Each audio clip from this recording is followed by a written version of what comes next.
Hello, नमस्ते everyone. स्वागत है आप सभी का एक नई वीडियो में। आज हम लोग एक नई टॉपिक स्लिप के बारे में बात करने वाले हैं। ये हम लोग की न्यूट्रिशनल सीरीज से बाहर है, लेकिन ऐसा टॉपिक है जो इम्पोर्टेंट है, क्योंकि स्लिप एक आप कुछ भी आप डेली एवरेज का काम कर रहे हो, आप वेट ट्रेनिंग कर रहे हो, आप रेजिस्टेंस ट्रेनिंग कर रहे हो, आप कुछ भी कर रहे हो, आपको रिकवर करना जरूरी है, तभी आपका बॉडी और आपके हार्मोन्स, आपकी एनर्जी अच्छे से फंक्शन कर सकते हैं। हम लोग इसीलिए आज स्लिप को सीखने वाले हैं। स्लिप 4 कैटेगरी में बांटा गया है सभी ना। रैपिड आई मूवमेंट और डीप स्लिप, ये 2 सीरीज होता है। लेकिन रैपिड आई मूवमेंट, इसके अपने 3 पार्ट होते हैं, N1, N2 और N3। इसके बाद जो चौथा स्टेज आता है डीप स्लिप जो हम लोग सोचते हैं और बहुत लोग जानते भी हैं। तो ये होते क्या है और कैसे काम करते हैं और इसमें होता क्या है। पहले अगर आप जब स्लिप करने जाते हो, नींद पर जाते हो, 10 से 15 मिनट का वो समय होता है जब हम लोग की बॉडी ना धीरे धीरे ठंडा होना शुरू होती है। बॉडी स्लिप के मूड को अडेप्ट करती है, आपकी बॉडी स्लो होने लगती है, आप झुकने लगते हैं। अगर हम लोग की भाषा में बोला जाए तो हम लोग का N1 पार्ट होता है, नॉन रैपिड आई मूवमेंट का पार्ट 1 होता है। पार्ट 2 क्या होती है, 10 से 15 मिनट का होता है। इसमें इंसान सोने की कोशिश कर रहा होता है या तो सोने वाला ही होता है। दूसरा जो होता है पार्ट 2 होता है N2 का। इसमें इंसान का बॉडी का टेम्परेचर ठंडा होता है, हार्ट बीट नॉर्मल आता है, इंसान धीरे धीरे सपनों की साइड जाने लगता है। ये पार्ट 2 होता है N2। यहाँ भी आप ना N1 और N2 ऐसा पार्ट होता है कि अगर आपको कोई आवाज़ आए, क्लिक करे आसानी से, या आप कोई टच हो, कोई सेंसेशन हो, तो आप जल्दी से फील करके उठ सकते हैं। फिर हम लोग स्विच करते हैं, ये 15 से 20 मिनट का रहता है पार्ट N2 का। फिर आपका आता है 1 से 2 घंटे का रहता है N3 का पार्ट रहता है। इसमें क्या होता है कि बॉडी और जैसे कूलिंग सेंसेशन में जाता है और इसमें मसल्स का रिकवरी होना शुरू होता है।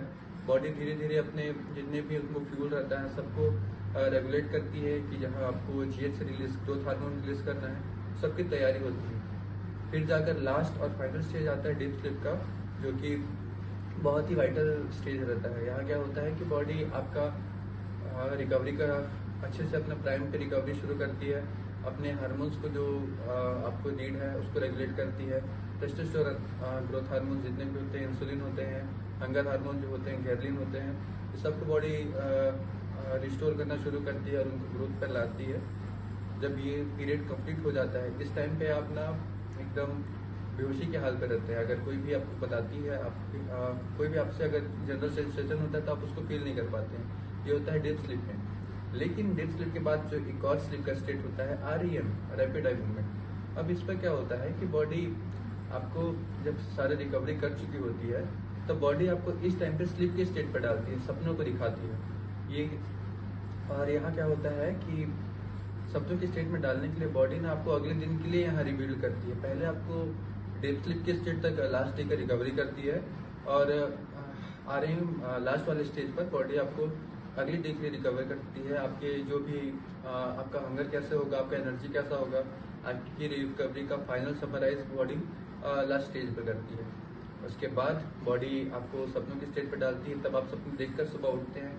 कई लोगों के साथ अगर ये प्रोसेस लंबा चलता है तो 20 सपनों के बीच में जो हम लोग उठते हैं ना, ये चौथे स्टेज की वजह से होता है। ये स्टेज देखिएगा, अगर आपकी नींद 7 से 9 घंटे के बीच में कम है तो बहुत रेयरली ऐसा होगा कि आपकी बॉडी रिकवर कर रही है, मतलब सपने बहुत कम आ रहे हैं। आपको नींद में अगर सपने आ रहे हैं तो समझिए इस बात को, ये इशारा है बॉडी का कि आपकी बॉडी रिकवर अच्छा कर रही है। शर्त ये है कि आप बॉडी को, जैसे आप अपनी नींद को बेहतर कैसे कर सकते हैं, बेड टाइम से पहले आप कोशिश करें ना कि आपका कम से कम 2 से 3 घंटे का अगर मील का ब्रेक हो जाए आपकी, तो आपका फूड अगर हो जा रहा है, बॉडी उसको डाइजेस्ट कर दे रही है, मेटाइज हो जा रहा है पूरा फूड आपका, तो फिर बॉडी का टेम्परेचर धीरे आता है। आप कोशिश करें कि अपने ब्लू स्क्रीन को, जो भी हमारा लाइट्स आती है हम लोग को अपने डिवाइसेस से, लैपटॉप से, स्क्रीन से, उसको आप हो सके तो 1 घंटे पहले कट डाउन करें। देन आप लोग कोशिश कर सकते हैं रेड लाइट फिल्टर या ग्रे स्केल को यूज़ कर सकते हैं अपने स्क्रीन पे आपकी नींद क्वालिटी को बेटर करने के लिए। क्योंकि क्या होता है, आपका एटमॉस्फेयर जितना ठंडा और जितना डार्क हो, मेलाटोनिन उतना अच्छा रिलीज होता है। जब मेलाटोनिन रिलीज होता है तो मेलाटोनिन आपको एक ऐसा हार्मोन है जो कि फीलिंग टू स्लीप दिलाता है। तो एक तरीके से आपको झुकना, अच्छी करना, वो सारा काम मेलाटोनिन का करता है। लेकिन उसको रेगुलेट करने के लिए ठंडा और डार्क एटमॉस्फेयर चाहिए। अब मेलाटोनिन को भी टाइम पर रिलीज के लिए ठंडे और डार्क एटमॉस्फेयर चाहिए, लेकिन उसके लिए ये भी इम्पोर्टेंट है कि आपका पूरे बॉडी का बॉडी क्लॉक यानी सर्केडियन रिदम अच्छा हो। सर्केडियन रिदम अच्छा करने के लिए जैसे भी आप जब भी उठ रहे हैं, कोशिश करें कि आप सनराइज के साथ उठें।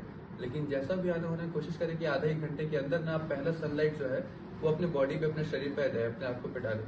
बॉडी से इससे क्या होता है कि बॉडी अपना क्लॉक को सेट करती है, देन आपका फूड होता है, आपका एक्सरसाइज होता है।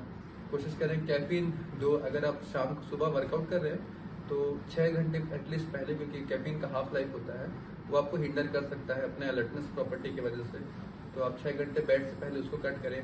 बेस्ट है अगर आप दोपहर के 2 बजे से पहले अपना कैफीन को कट करें, लिमिट कर दें, और हो सके तो बहुत ही केयर, लेकिन 3-4 घंटे पहले पूरा बंद करें। आप अपने लिक्विड्स को, अपने फ्लूइड्स को, अपने पानी को बेड टाइम से 3-4 घंटे पहले तक बहुत हल्का और मिनिमल ऑलमोस्ट टू नो कर सकते हैं। आप लोग कोशिश कर सकते हैं कि आपका फूड पहले हो, जैसा हम लोग बात करें, आप थोड़ा वॉक करें, आपके बॉडी के टेम्परेचर को धीरे लाएं, अपने हार्ट बीट को नॉर्मल करें। आप जर्नलिंग कर सकते हैं, कुछ लिख सकते हैं, अपने अपने अगले दिन को प्लान कर सकते हैं। इससे क्या होता है कि बॉडी को सेम मेलाटोनिन वाले स्टेट पर मिल पाता है, बॉडी कूल डाउन हो पाती है जब हमारा रेस्टिंग हार्ट रेट बेटर होता है। जब आपका HRR अच्छा होता है तो बॉडी को बहुत ईजी होता है करने से पहले। This is all about sleep. अगर कुछ है, स्लीप इतना इम्पोर्टेंट इसलिए है, अगर एक एग्जांपल से समझे तो, जैसे अगर किसी गाड़ी का, बाइक का या कार का, सपोज अगर आप चाबी इंजन ऑन है तो हम लोग उसको रिपेयर नहीं कर सकते। हम लोग इंजन ऑन, चाबी ऑन रखकर उसकी सर्विसिंग नहीं करवा सकते, और सर्विसिंग नहीं करवाने से कोई भी इंजन का हाल क्या होता है वो आपको समझ में आ सकता है। हमारा इंजन बॉडी का हमेशा ऑन है, ये सिर्फ ऑफ होता है हम लोग के स्लीप में। और जैसा कोई मैकेनिक को अगर इंजन का काम करना है, इसको खोलना है स्पेयर पार्ट्स को, उसको बॉडी को, कार की बॉडी को खोलना पड़ेगा गैरेज में ले जाकर। अगर कुछ वॉशिंग का काम है तो वो ऊपर से हो जाएगा।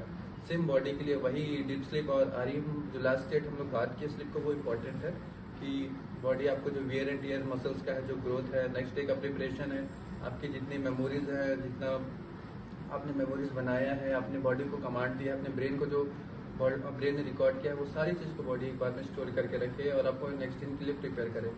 जब आप करते हैं तो आपके टेस्टोस्टेरोन लेवल, हार्मोन्स ऊपर जाते हैं, साथ ही साथ कॉर्टिसोल लेवल भी सुबह ना अपने पीक पर रहता है जब आप उठते हैं। कॉर्टिसोल बुरा नहीं है, कॉर्टिसोल का काम यह है कि एक तो स्ट्रेस अगर वो ज़्यादा हो जाता है, तो दूसरा आपको सुबह उठने के लिए मदद करता है कॉर्टिसोल।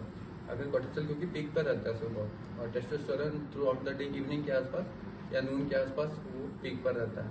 तो कोशिश करिए कि कॉर्टिसोल लेवल को, अपने स्ट्रेस को मैनेज करते हुए थोड़ा सा आप अपनी स्लीप को बेटर कर सकते हैं। स्लीप के लिए आज इतना ही। अगर कुछ आपसे क्वेश्चन है तो आप बिल्कुल कमेंट में करके पूछ सकते हैं।